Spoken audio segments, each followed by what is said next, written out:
to the Edifice of Trust podcast. The Edifice of Trust podcast is a thoughtful discussion of today's current events from the perspective of America's founding principles. Welcome. From heart-pumping music to head-thumping commentary. On a recent news program, the featured speaker noted that the extremists on both the left and right controlled the abortion narrative, and that these extremists had left the rest of the nation voiceless, as no other position but the most extreme was possible.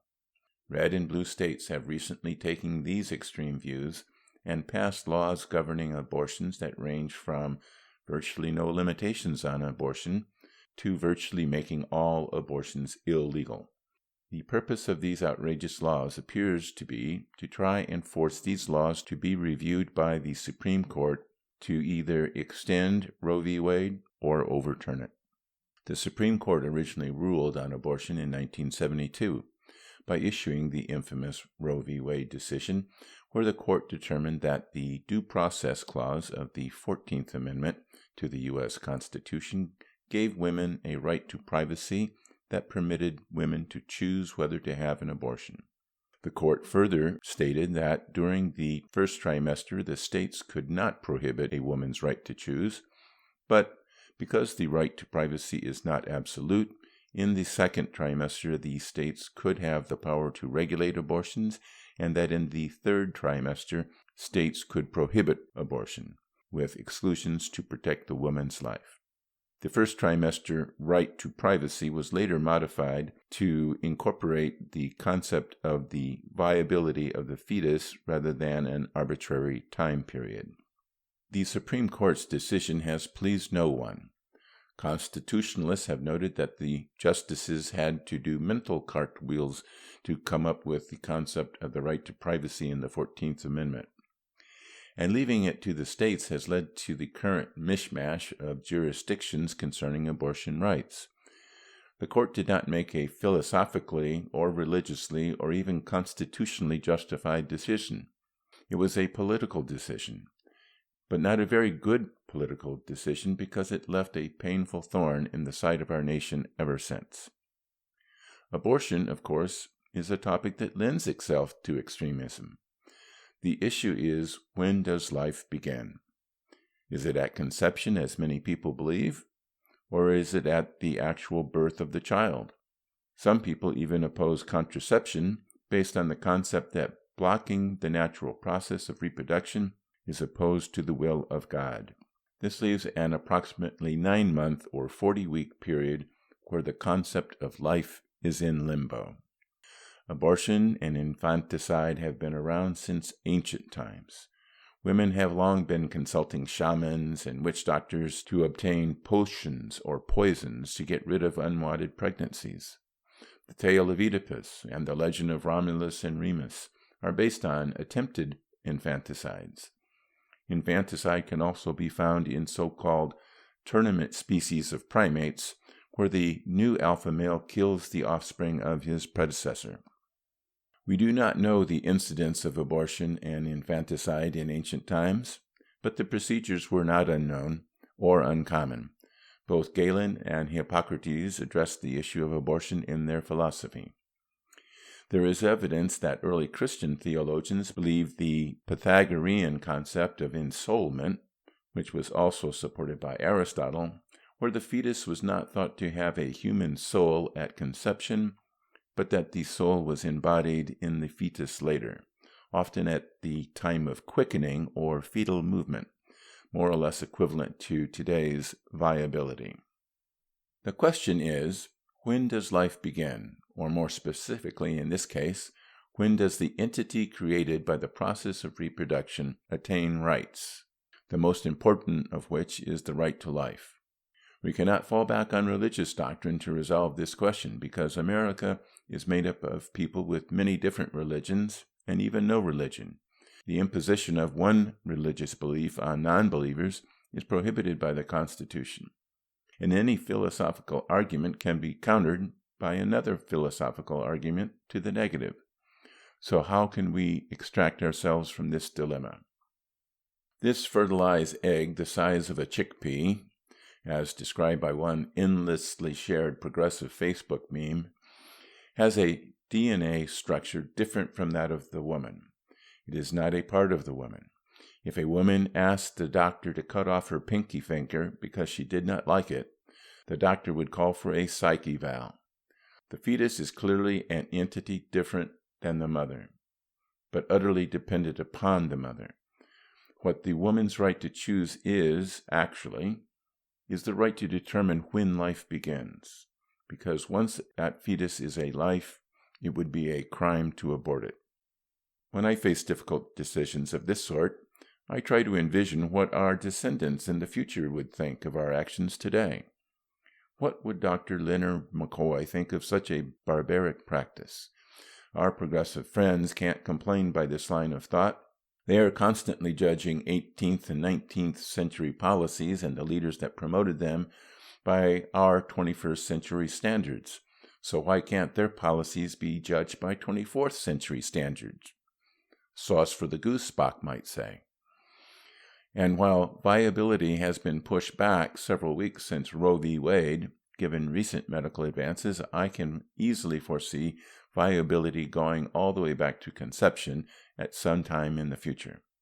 So viability gives us, at best, a temporary solution to our quandary, and no philosophical solution. But it is the only politically viable solution that we've got. Progressives are fixated on the concept that killing a fetus is a basic human right as the cornerstone of their identity politics strategy. The vast majority of the American population do not want to come to grips with the ethical and philosophical dilemma of abortion, opting instead for a pragmatic strategy. So viability it is. But the argument does not end there. Even if we concede that abortion is a necessary evil, it is still evil. Therefore, if we cannot prevent the act of abortion, it is our duty to try and reduce the need for abortion. And now for a brief announcement.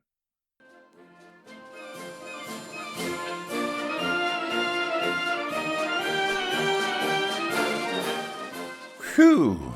We made it. We survived the second year of the presidency of Donald J. Trump. And I wrote a book about it. 2018, Surviving Trump, documents many of the trials and tribulations that we faced during 2018 and analyzes their importance from the perspective of America's founding principles. Available on the internet at Amazon and Barnes & Noble as well as other retailers. Links to 2018 Surviving Trump and my other books are available on my website, www.edificeoftrust.com. Thanks.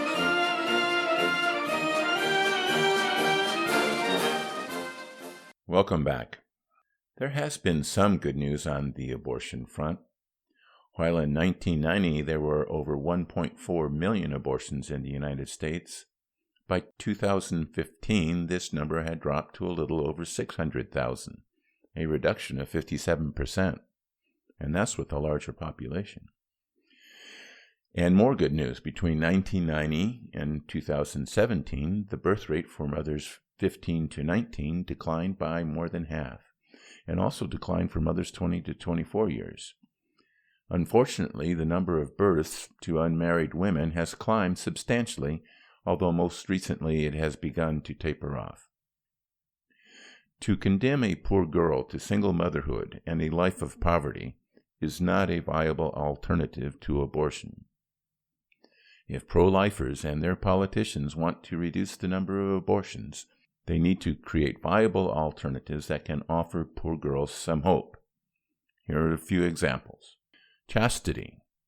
There is nothing wrong with chastity. A person's sexual reproduction equipment matures more quickly than the prefrontal cortex. So while adolescents are capable of having sex, they are not well equipped to handle the consequences of sex. Waiting until a person has the maturity to handle the emotional and economic consequences of sex is not a bad idea. Prevention. Natural family planning involving periodic abstinence according to the woman's ovulatory cycle is recommended by the Catholic Church and others as the only way to prevent pregnancies, which is why Catholics have notoriously large families. But many other methods are available. Prophylactics can not only prevent pregnancy, it can also protect against sexually transmitted diseases such as HIV/AIDS. The pill, originally approved in 1960, launched the sexual revolution that created the permissive society we currently live in. But the permissive sexuality of our society has swamped the utility of these preventive measures, resulting in the high number of abortions and single-parent families. Home economics. I don't mean how to bake a cake. Young people need to know enough economics to be able to function in the modern world. And they need to know the economic consequences of having a baby while unmarried. 40% of children born in the United States are to unmarried couples, compared to 10% in 1970 and even lower before that. Wendy Wang, Director of Research at the Institute for Family Studies, notes that low-income young adults that follow the, quote, sequence, that is, to graduate from high school, get a job, and don't have children until you're married, had a poverty rate of only 6%, compared to 35% for those that had missed just one of the steps, and higher if they missed more. Marriage penalties. Pew Research has discovered that the poverty rate for married parents was only 8%, while the poverty rate for cohabiting parents was 16% and 27% for solo parents.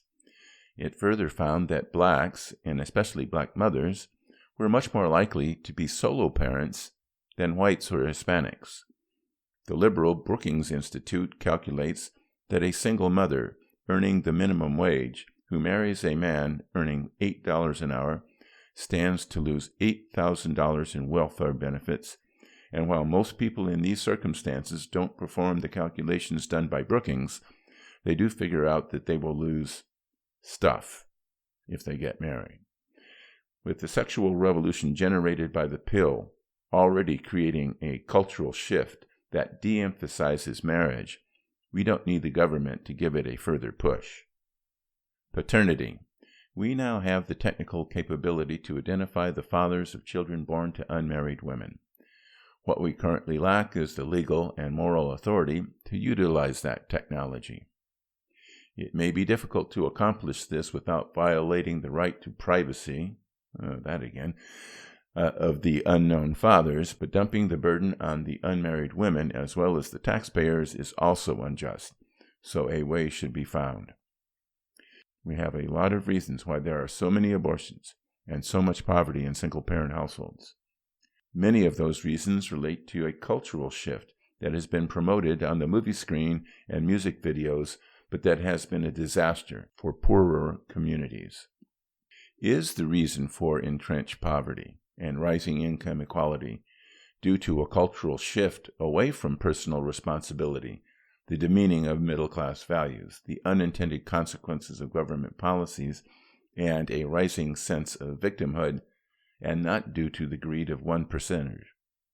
If this is true, or even if it's only partly true, then the nostrums of the progressive left will not solve our problems, but only make them worse. If the reason for our problems is us, and not them, then we must look to us for the answers. Pro-life conservatives have passed extreme laws limiting abortion in the hopes that the Supreme Court will issue a decision in support of their beliefs that will override legislative inaction and ignore the opinion of the majority of the people in the country. This is the same tactic used by the left to try and get the court to transition the U.S. Constitution into a living document, meaning left-leaning document. And it is just as wrong. The United States Constitution was designed to manage the government and not to manage the culture. The culture is up to us. Thank you for listening.